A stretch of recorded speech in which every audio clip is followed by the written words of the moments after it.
အားလုံးပဲမင်္ဂလာပါဒီနေ့လေ့လာကြမယ့်သင်ခန်းစာက Grade 7 English Review 1မဲ့ဖြစ်ပါတယ်ဆိုတော့ဆက်ကြည့်လိုက်အောင် Number 1က fill in the blanks with suitable words the initial letters are given fill in the blanks ကိုလမြောက်ကိုဖြည့်ပါ with suitable words သင်လျော်တဲ့စကားလုံးတွေနဲ့ကိုလတွေကိုသင်လျော်တဲ့စကားလုံးတွေနဲ့ဖြည့်ပါ the initial letters are given အစသလုံးကိုတော့ပေးထားပါတယ်လို့ပြောတာဖြစ်ပါတယ်ဆိုတော့ Number 1လေးကိုကြည့်လိုက်အောင်နောက်မှာလည်းပဲ answer key ကိုတည်တံ့ထုတ်ပေးထားပါတယ်ဆိုတော့ဆက်ပြီးအောင်ဆက်ပြီးကြည့်လိုက်အောင်ဗျ Number 1က no one lives in that house it is blank no one lives ဘယ်သူမှမနေပါဘူးတဲ့ in that house အဲ့ဒီအိမ်ထဲမှာဘယ်သူမှမနေပါဘူး it is blank အဲ့ဒါကကွက်လက်ဖြစ်ပါတယ်ဆိုတော့အဲ့ဒါကဘယ်သူမှမရှိပါဘူးပေါ့ဘာမှမရှိဘူး it is empty ဆိုဖြည့်ပြရမှာဖြစ်ပါတယ်ဆိုတော့နံပါတ်1ရဲ့ကွက်လက်ထက်ဖြည့်ပြရမှာဒီ empty empty ဆိုတဲ့စကားလုံးလေးဖြည့်ပြရမှာဖြစ်ပါတယ်ဆိုတော့နံပါတ်2ဒီ listening to blank music can harm our hearing in the long run listening to blank music တခြင်းကိုကွက်လက်နားထောင်ခြင်းက can harm အန္တရာယ်ဖြစ်စေပါတယ် our hearing ကျွန်တော်တို့ရဲ့ကြားနိုင်စွမ်းကို in the long run ဆိုတာကရေရှည်မှာဆိုတော့အဲ့ဒီတခြင်းကိုကွက်လက်နားထောင်ခြင်းကရေရှည်မှာကျွန်တော်တို့ရဲ့ကြားနိုင်စွမ်းကိုအန္တရာယ်ဖြစ်စေနိုင်ပါတယ်လို့ပြောတာဖြစ်ပါတယ်ဆိုတော့တခြင်းကိုကျေလောင်စွာနားထောင်ခြင်းကလို့ပြောရမှာဖြစ်ပါတယ် loud to loud music တခြင်းကျေနားထောင်ခြင်းကလို့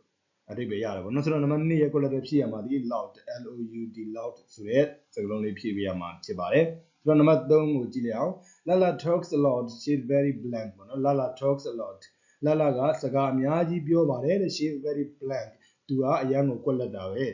ဆိုတော့ကစကားအများကြီးပြောတယ်ဆိုတော့ကစကားများတော့ပေါ့ T နဲ့စထားတဲ့ talkative ပေါ့ T L K A T I V talkative ဆိုတဲ့စလုံးလေးကိုဖြည့်ပေးရမှာဖြစ်ပါတယ်ဆိုတော့နံပါတ်4ကိုကြည့်လိုက်အောင် Mumu cares only about herself she is very blank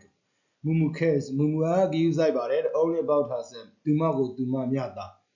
အဲ့လိုပြောတာဒီ Mumu cares only about herself Mumu ကသူ့ကိုသူပဲဂရုစိုက်ပါတယ်လို့ပြောတာတခြားသူကိုတိတ်ထဲတွက်လို့မရှိဘူးလို့ဆိုလိုတာမျိုးဖြစ်ပါတယ်ဒါဆိုတော့သူ့ကိုသူပဲဂရုစိုက်တယ်ဆိုတော့ she is very blank သူမကအရန်ကိုကွက်လက်တာပဲဆိုတော့ကအရန်ကိုတကူကောင်းဆန်တာပဲလို့ဖြေရမှာဖြစ်ပါတယ်ဆိုတော့တကူကောင်းဆန်တော့ဆိုတဲ့စကားလုံးဒီ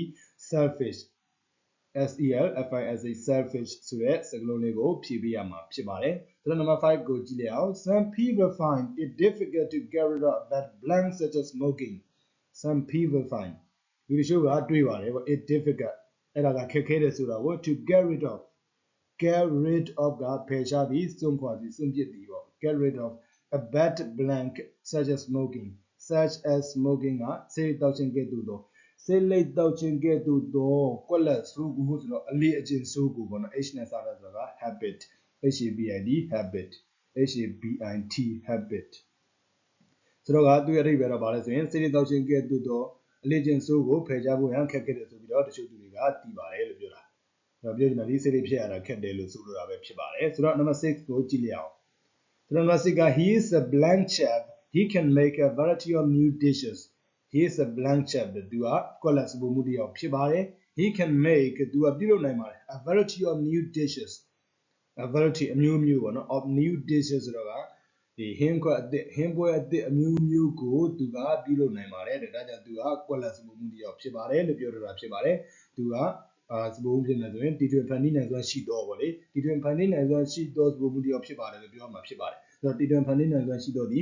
creative ဆိုတော့ number 6ရဲ့ကွက်လက်ထဲမှာထည့်ရမှာဒီ creative creative ဆိုတဲ့စကားလုံးလေးကိုထည့်ပေးရမှာဖြစ်ပါတယ်ဆိုတော့ number 7လေးကိုဆက်ကြည့်လိုက်အောင်ဗျ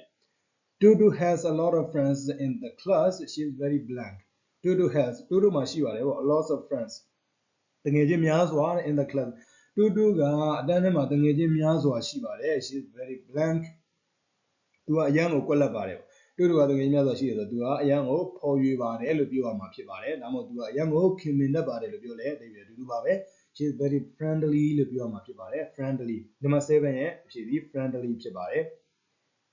Number 8က my sister is blank she is not patient she is not patient ဆိုတော့သူမကစိတ်မရှိပါဘူးလို့ပြောတာเนาะ patient ကစိတ်ရှိတော့ she is not patient ဆိုတော့သူမကစိတ်မရှိပါဘူး my sister is blank ကျွန်တော်ရဲ့အမကကွက်လက်ပါတယ်ဆိုတော့ကသူမကစိတ်တူလွယ်ပါတယ်စိတ်တူလွယ်တာဒီ short tempered Number 8ရဲ့ကွက်လက်တွေထည့်ရမှာဒီ short tempered short short t m p e r e d tempered short tempered ဆိုပြီးထည့်ပြမှာဖြစ်ပါတယ်ဒီ number 8ရဲ့အဖြေဖြစ်ပါတယ်ဆိုတော့ number 9ကိုကြည့်လိုက်အောင်Don't be blank. Take 3 and share the rest with others. Don't be blank. မကွက်လက်ပါနဲ့ Take 3 ခုကိုယူပါand ပြီးတော့ share the rest with others. ကျန်တာကိုတခြားသူတွေနဲ့မျှဝေပါသုံးခုကိုယူလိုက်ကျန်တဲ့တခြားသူတွေနဲ့မျှဝေပါတဲ့ don't be greedy ကိုလောဘမကြီးပါနဲ့လို့ပြောရမှာဖြစ်ပါတယ်ဆိုတော့နံပါတ်9ရဲ့ quality ထဲမှာဒီ greedy ဆိုတဲ့စကားလုံးပဲဖြစ်ပါတယ်လောဘကြီးတော့နံပါတ်9ရဲ့ဖြေဒီကလေးဖြစ်ပါတယ်ဆိုတော့နံပါတ်10ဒီ please don't blank Momo she's trying to do her homework please don't blank Momo ကိုမကွက်လက်ပါနဲ့တဲ့ she's trying to do her homework ဒီမှာကဒီမှာအိမ်စာလုပ်ဖို့ကြိုးစားနေဒီမှာအိမ်စာလုပ်မလို့လုပ်နေတယ်ပေါ့ please don't blank Momo ကိုမကွက်လက်ပါနဲ့ဆိုတော့မနောက်ချက်ပါနဲ့လို့ပြောမှာဖြစ်ပါတယ်နောက်ချက်ဒီဆိုတော့ဒီ D နဲ့စတာနဲ့ DSTURB disturb ဆိုတဲ့စကားလုံးပဲဖြစ်ပါတယ်နံပါတ်10နံပါတ်10ရဲ့quality ပြရမှာဒီ disturb ဆိုတဲ့စကားလုံးပဲဖြစ်ပါတယ်ဆိုတော့အခုနံပါတ်1ရဲ့ဒီ answer key ဒီဟာလေးပဲဖြစ်ပါတယ်ဒါနံပါတ်1ရဲ့ answer key ပဲဖြစ်ပါတယ်ဆိုတော့နံပါတ်2ကိုဆက်ကြည့်လိုက်အောင်ဗျနံပါတ်2က rewrite each sentence using the correct form of the adjective given in brackets rewrite ပြန်ရေးပါ each sentence စာတစ်ကြောင်းချင်းစီကိုပေါ့နော် using the correct form မှန်ကန်တဲ့ပုံစံကိုအသုံးပြုပြီးတော့ဘယ်ကမှန်ကန်လဲဆိုရင် of the adjective နာမဝိသေသနတွေရဲ့မှန်ကန်တဲ့ပုံစံကိုအသုံးပြုပြီးတော့အဲ့နာမဝိသေသဘယ်ကနာမဝိသေသန given in brackets ကွင်းထဲမှာပေးထားတော့ကွင်းထဲမှာပေးထားတဲ့နာမဝိသေသနတွေရဲ့မှန်ကန်တဲ့ပုံစံကိုအသုံးပြုခြင်းဖြင့်စာကြောင်းတစ်ခုချင်းစီကိုပြန်ရေးပါလို့ပြောတာဖြစ်ပါတယ်ဆိုတော့နံပါတ်1ကိုကြည့်လိုက်အောင်နံပါတ်1က my brother is blank than me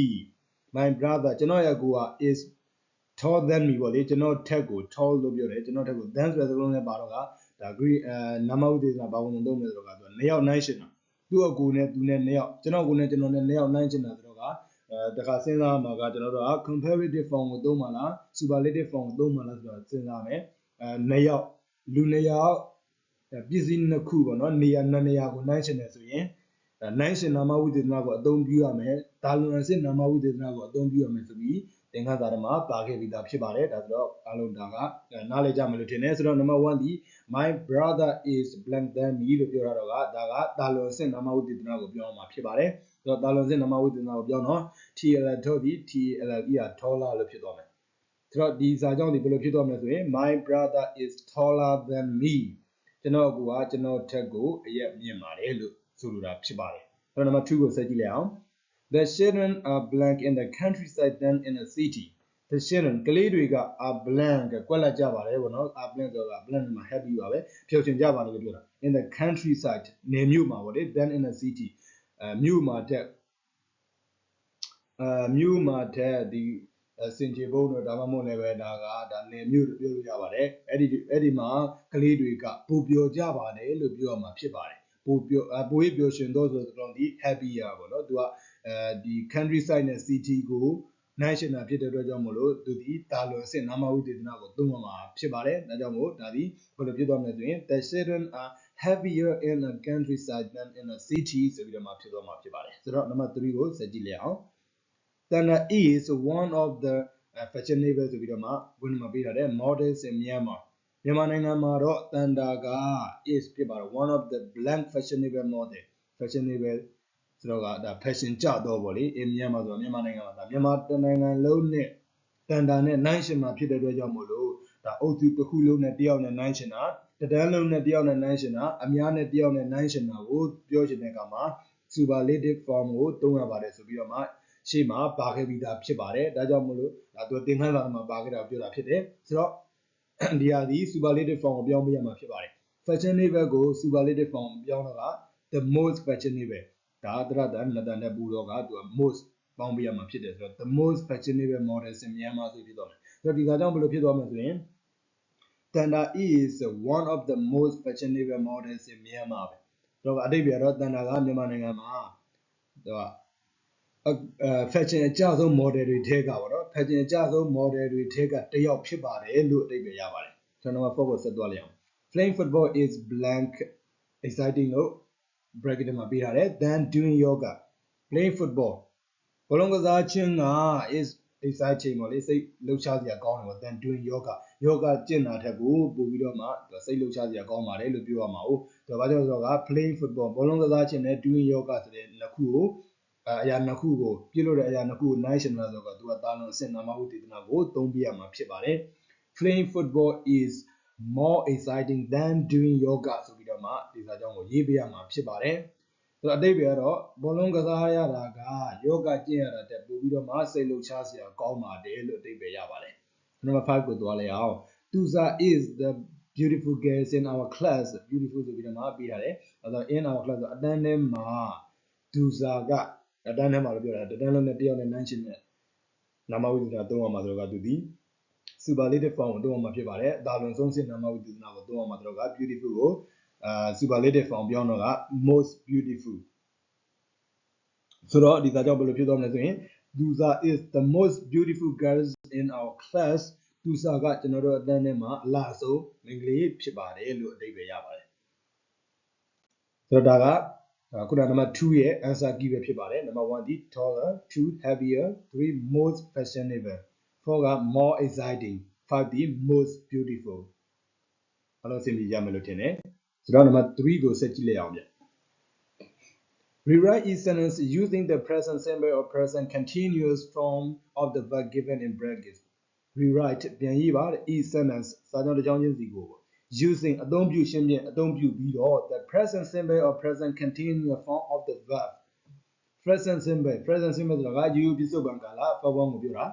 ရိုးရိုးပြစ္ဆုတ်ပံကာလ or ဒါမှမဟုတ်ရင် present continuous form. Present continuous ဆိုတာကပြစ္ဆုတ်ပံဆက်လက်ဖြစ်ကာလလို့ပြောလို့ရပါတယ်ရိုးရိုးပြစ္ဆုတ်ပံကာလတို့မဟုတ်ပြစ္ဆုတ်ပံဆက်လက်ဖြစ်ကာလပုံစံပေါ့နော် of the verb given in brackets ကွင်းထဲမှာပေးထားသောကရိယာရဲ့ရိုးရိုးပြစ္ဆုတ်ပံကာလဒါမှမဟုတ်ရင်ပြစ္ဆုတ်ပံဆက်လက်ဖြစ်ကာလကိုသုံးပြုပြီးတော့စာကြောင်းတွေကိုပြန်ရေးပါလို့ပြောတာဖြစ်ပါတယ်ဆိုတော့နံပါတ်1ကိုကြည့်လိုက်အောင် I blank my friends every Sunday evening တို့က meet ဆိုပြီးတော့ပေးထားတယ် I meet my friends every Sunday evening မှာပဲအဲဒါကသူပြန်ဖြေပေးရမှာဒီကျွန်တော်က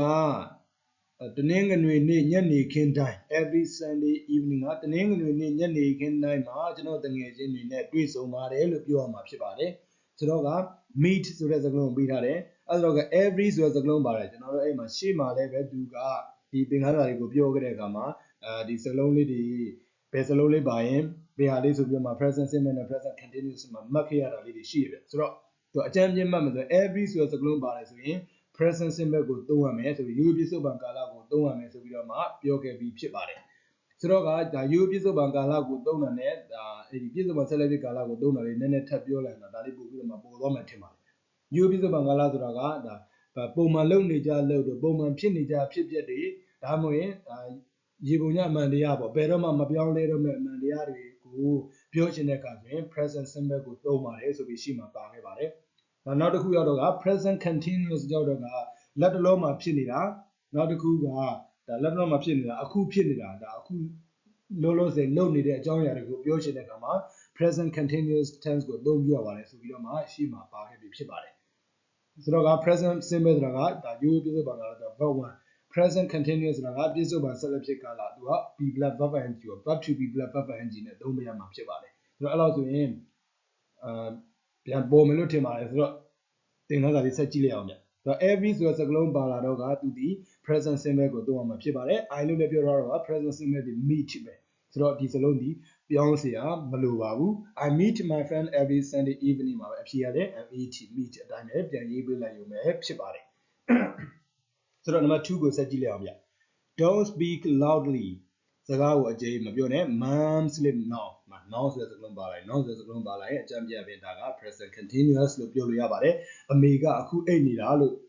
အဓိပ္ပာယ်ရတယ်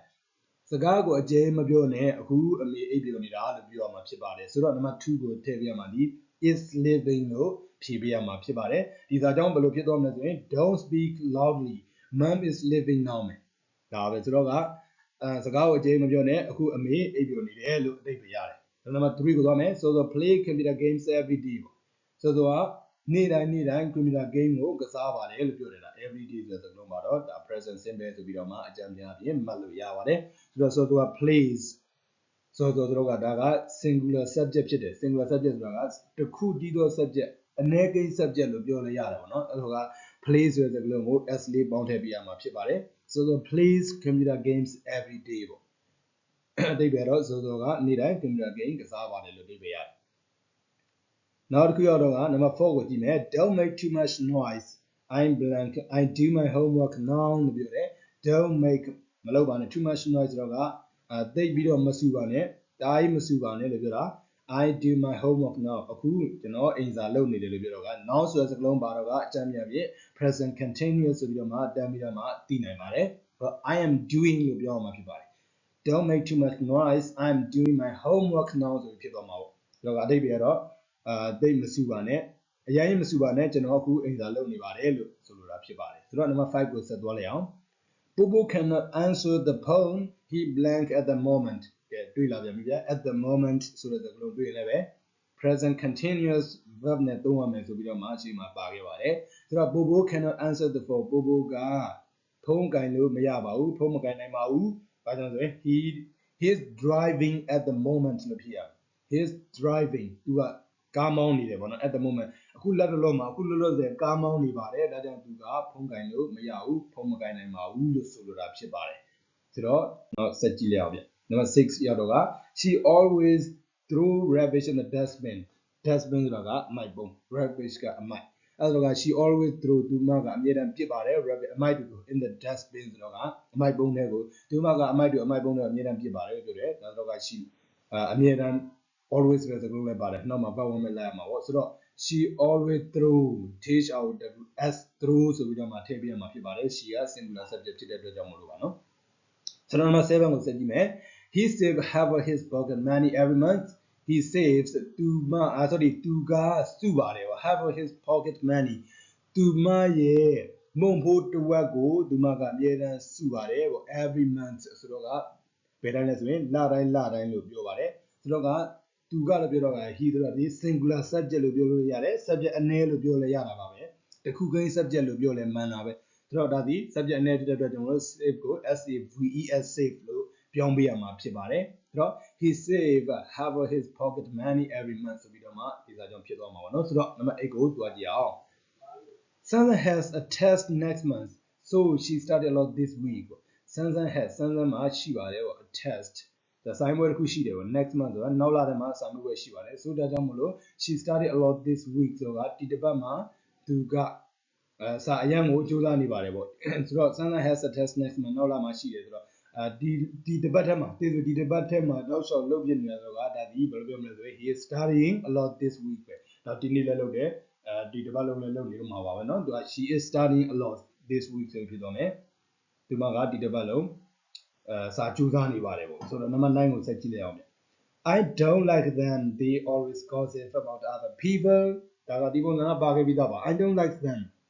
ကျွန်တော်တို့မကြိုက်ဘူးပေါ့သူတို့သဘောမကျဘူးဘာကြောင့်လဲဆိုတော့သူတို့ကalways gossip ဆိုတာကအမြဲတမ်းသူအတင်းပြောတာပေါ့နော် about other people ဆိုတခြားသူတွေကြောင့်ပေါ့အမြဲတမ်းအတင်းပဲပြောနေလို့ကျွန်တော်တို့သဘောမကျဘူးလို့ပြောတာရှင်းမှာဒီပုံစံလေးပြောကြတာပါပါတယ်ဆိုတော့ဘယ်မှာပါကလေးဆိုရင်အမေကအမြဲတမ်းငါဟင်းမဲရှက်နေတော့ပါပဲပြော always နဲ့ပတ်သက်ပြီးတော့မှနှုတ်သက်ပြန်ထုတ်ကြတာပါတယ်ဆိုတော့ရှင်းပါသူက always ဆိုတဲ့စကားလုံးဒီဒါအချိန်မှများစွာပြုလုပ်တယ်တခြားသူအနောက်ချက်ဖြစ်သည့်အထိအချိန်မှများစွာပြုလုပ်တဲ့အခါမှာ always ကိုသုံးရပါတယ်ဆိုပြီးတော့မှရှင်းမှာမှတ်စုပြီးပါခဲ့တယ်ဆိုတော့ဒီဟာလည်းအတူတူပဲအဲ့မှာကျတော့ကဘာနဲ့ဥပမာပေးထားလဲဆိုတော့ my mom always cook fish လို့ပဲသူကပြောတာအမေကနေ့တိုင်းငါးဟင်းမဲ့ရှက်နေတော့ပဲဗျာဆိုပြီးတော့မှငါးဟင်းမစားချင်တော့တဲ့လေးတန်းနဲ့ပြောရတာမျိုးရှေ့မှာပါခဲ့ဗျာဆိုတော့ဒီပုံစံပဲဒါ I don't like them ကျွန်တော်တို့သဘောမကျဘူး they are always gossiping about other people ဆိုပြီးပြောမှာ they are always gossiping about other people သူတို့ကအမြဲတမ်းသူများရဲ့အတင်းကိုပဲပြောနေကြတော့တာပဲဗျာလို့သူကစိတ်ပြက်လက်ပြက်လေးတန်းနဲ့ပြောရတဲ့ပုံစံမျိုးဖြစ်ပါတယ်ဆိုတော့ဒါလည်းနားလည်မှထင်ပါတယ်ဆိုတော့ number 10ကိုတွားလိုက်အောင် this blouse fit you well buy it ဝယ်လိုက်တော့ this blouse အဲ့ဒီ blouse အင်ကြီးက fit you well မင်းနဲ့ကောင်းကောင်းတော်ပါတယ်လို့ပြောတာမင်းနဲ့ကောင်းကောင်းတော်တယ်အဲ့ဒါကိုဝယ်လိုက်တော့လို့ပြောတာ this t-shirt နဲ့ this ဆိုတဲ့စကားလုံးနဲ့ပါတာဒါအနည်းပါပဲ this blouse ဆိုတာဒီ blouse အင်ကြီးလို့ပြောတာဟုတ်ဒါ fit fit မှာ s လေးထည့်ပြလိုက်ရုံနဲ့ဖြစ်ပါတယ်ဆိုတော့ဒီ answer key ကိုနောက်မှာပြီးတော့မှကြည့်ကြည့်အောင်ဒါနံပါတ်number 3ရဲ့ answer key ပဲဖြစ်ပါတယ် 1 က meet 2 က is living 3 က placed 4 က am doing 5 က is driving 6 က throws 7 saves 8 က is studying 9 က are always gossiping 10 က face ဒါလည်းပဲအားလုံးစဉ်းစားကြမယ်လို့ထင်ပါတယ်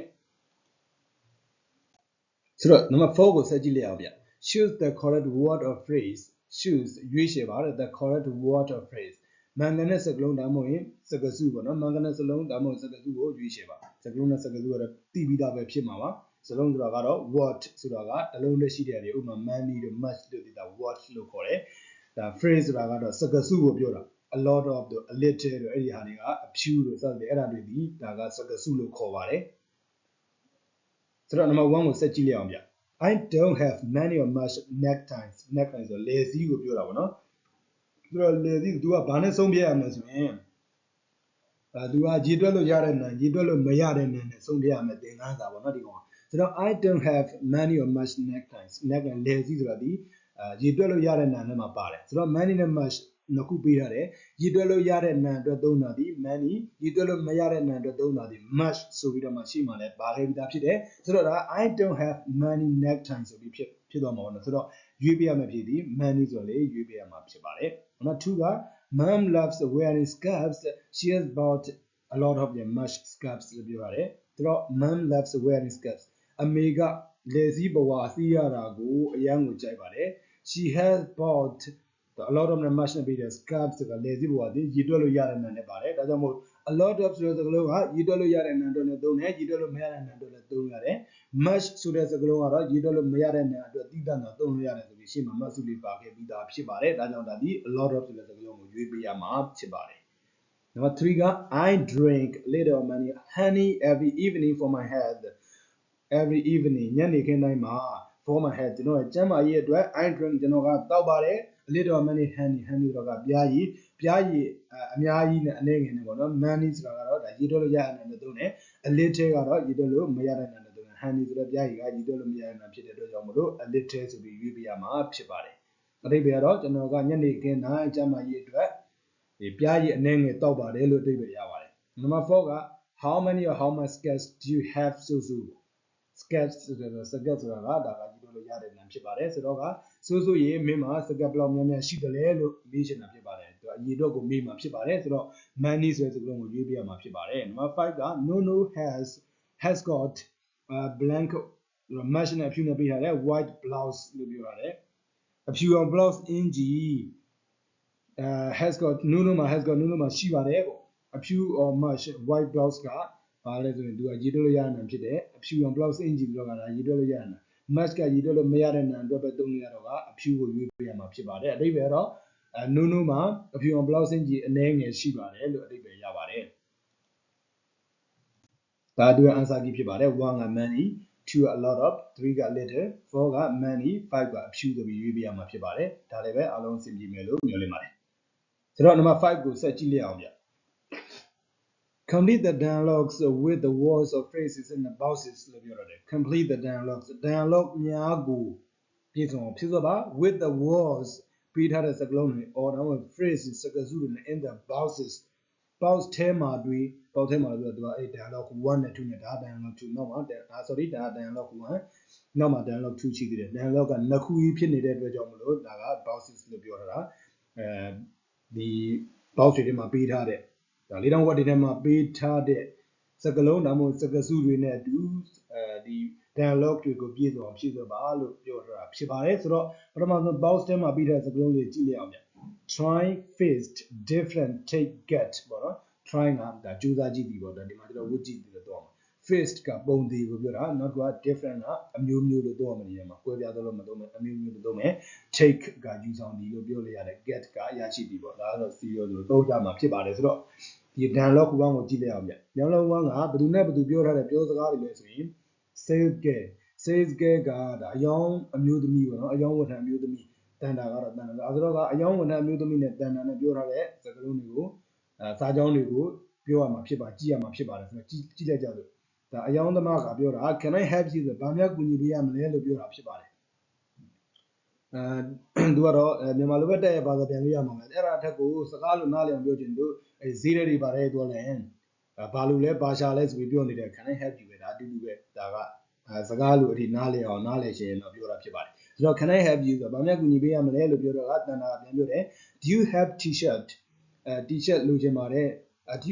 you have t-shirt ဆိုတော့ t-shirt ရှိပါသလားလို့မေးတာဖြစ်တယ်ဆိုတော့ကအယောင်ဝန်ထမ်းပြန်ပြောတယ် yes we have t-shirt in blank colors yes ရှိတာပေါ့ we have ငါတို့မှာရှိပါတယ် t-shirt ရှိပါတယ် in blank color ဆိုတော့ကဘာ color ပြောလဲ different color ပဲအယောင်အမျိုးမျိုးရှိပါတယ်လို့ပြောတာဆိုတော့နံပါတ်1ဒီ different ဆိုပြီးထည့်ပြရမှာဖြစ်ပါတယ် we have t-shirt in different color အကြောင်းမျိုးရှိပါတယ် I like that white t-shirt ငါဒီအဖြူရောင် t-shirt လေးကြိုက်တယ် can I blank it on အဲ့ဒါလေးကိုစမ်းဝတ်ကြည့်လို့ရမလားလို့ပြောချင်တာလေ can I try it on အဲ့ဆိုတော့က number 2 ဒီ try ဆိုတဲ့စကားလုံးလေးကိုဖြည့်ပေးရမှာဖြစ်ပါတယ်အဲ့ဒါကိုစမ်းဝတ်ကြည့်လို့ရမလားလို့ဆိုလိုတာပါအကြောင်းသမားကပြန်ပြောတယ် of course ရတာပေါ့တဲ့ the fitting room is over there အဝတ်လဲခန်းကဟိုဘက်မှာပါဆိုပြီးတော့မှပြောပြတာဖြစ်ပါတယ် fitting room ဆိုတာကအဝတ်လဲခန်းတန်တာပြန်ပြောတယ် I will blanket how much is it အဲ့ဒါကအဲ့ဒါကိုယူမယ်လို့ပြောတော့မှာပေါ့နော်သူကအဲ့ဒီစမ်းဝတ်ကြည့်ပြီးတော့ကြိုက်တော့လို့ I will take it အဲ့ဒါကိုဝယ်မယ် how much is it အဲ့ဒါကဈေးနှုန်းကဘယ်လောက်လဲလို့ပြောတာဖြစ်ပါတယ်အဲ့တော့သူက 6000 cents 6000ကျပ်ဖြစ်ပါတယ်ဆိုပြီးတော့မှပြန်ပြောတာပေါ့နော်ဆိုတော့ number 3က take ဆိုတဲ့စကားလုံးလေးကိုထည့်ပေးရမှာဖြစ်ပါတယ်နောက်တစ်ခုက can I blank it for 5000 ကျပ်ဒါစေးစစ်တာ can I get it for 5000ကျပ်ပဲ9000နဲ့ရမလားလို့ပြောတာ6000လို့ပြောတာဟုတ်တစ်ထောင်စေးစစ်တာအဲ့ဒါကို9000နဲ့ရနိုင်မလားလို့ပြောတာဖြစ်ပါတယ်ဆိုတော့ number 4က get ဆိုတဲ့စကားလုံးလေးကိုဖြည့်ပေးရမှာဖြစ်ပါတယ်အဲ့တော့ကရောင်းလို့ပြောပြန်ပြောတယ် sorry စိတ်တော့မရှိပါနဲ့ဗျာ it is a blank price ဒါက face price ဒါပုံဒီစေးနှုန်းမဲ့မှုလို့ပါရှော့လို့လည်းမရဘူးတူးလို့လည်းတင်မထားဘူးလို့ပြောတာမျိုးဖြစ်ပါတယ်စိတ်မရှိပါနဲ့ဒါကတော့ဒါပုံဒီစေးနှုန်းဖြစ်လို့ပါလို့ပြောတာဖြစ်ပါတယ်ဆိုတော့တစ်ခါတော့ကြည့်လိုက်အောင်ပြန်ဆိုတော့ can I have you do you have t-shirt yes we have t-shirt in different colors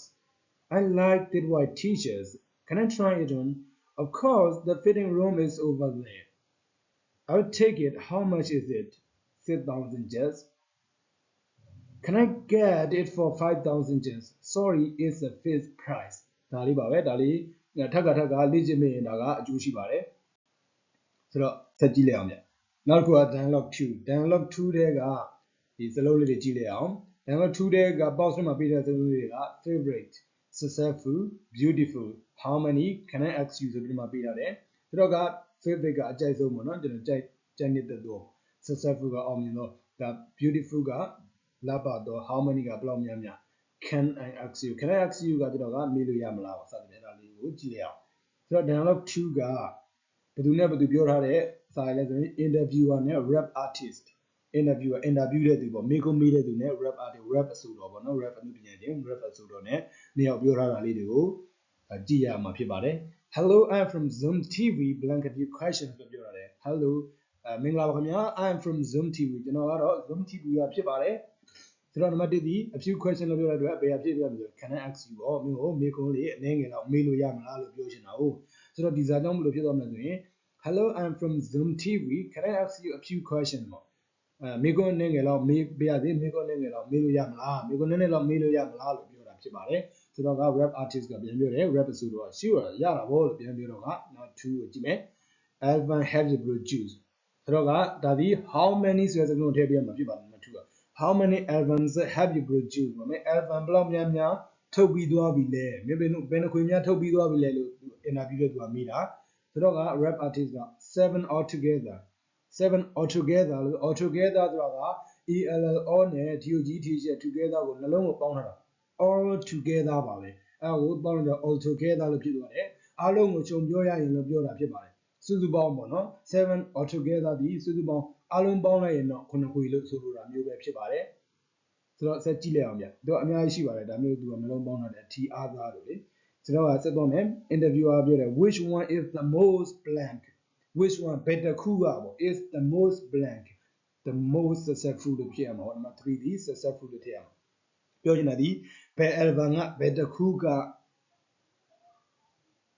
အောင်မြင်ဆုံးလဲပေါ့နော်ဒီထုတ်လာတဲ့ခုနှစ်ခုတည်းမှာဘယ်တစ်ခုကအောင်မြင်ဆုံးလဲလို့မေးတဲ့အခါကျတော့ rap artist ကပြန်ပြောတယ် I think is a heavy life the latest album နောက်ဆုံးထွက်ရှိသားတော့ပဲ the latest album နောက်ဆုံးထွက်ရှိသားတဲ့ happy life ဆိုတဲ့ album လို့တော့ငါထင်တာပဲလို့ပြောတာ happy life တော့မြန်မာလိုဘာသာပြန်နေတော့ဘာသာပြန်နေပြောရှင်တော့ဘူးပါဘူးသူကတော့ album ရဲ့နာမည်ဆိုတော့ကနောက်ဆုံးထွက်ရှိထားတဲ့ album ဖြစ်တဲ့ happy life ဆိုတဲ့ album ကတော့အောင်မြင်ဆုံးလို့ကျွန်တော်တော့ထင်ပါတယ်အဲ့တော့က interviewer ဆက်မိတယ် who is your collaborator who is your favorite ဘယ်သူကသင်ရဲ့အကြိုက်ဆုံးအဆိုတော်လဲလို့ပြောချင်တာမျိုးဖြစ်ပါတယ်ဆိုတော့ကဘယ်သူကသင်အကြိုက်ဆုံးလဲလို့ပြောတဲ့အခါကျတော့က Hema ဖြစ်ပါတယ်တဲ့ she has got a very blank voice has got ပါတာပေါ့ဆိုတော့ PS ဆိုရင် is မဟုတ်ပါဘူး she has got a very beautiful voice သူကတော်တော်ကိုလှပလို့နဲ့အတန်ကိုပိုင်ဆိုင်ထားပါတယ်လို့ဆိုလိုတာဖြစ်ပါတယ်ဆို ဆိုတော့ဒါလေးလည်းအားလုံးပဲနားလည်ကြမယ်လို့မြင်နေပါတယ်ဆိုတော့ကခုနက dialog 1နဲ့ dialog 2ရဲ့ဒါ answer key ပဲဖြစ်ပါတယ် dialog 1မှာ different try take get fixed dialog 2မှာ can I ask you how many successful favorite singer beautiful ဆိုပြီးတော့မှဖြေရမှာဖြစ်ပါတယ်ဆိုတော့ဒီသင်ခန်းစာလေးကိုအားလုံးပဲနားလည်ကြမယ်လို့ထင်ပါတယ်အားလုံးပဲအဆင်ပြေကြပါစေ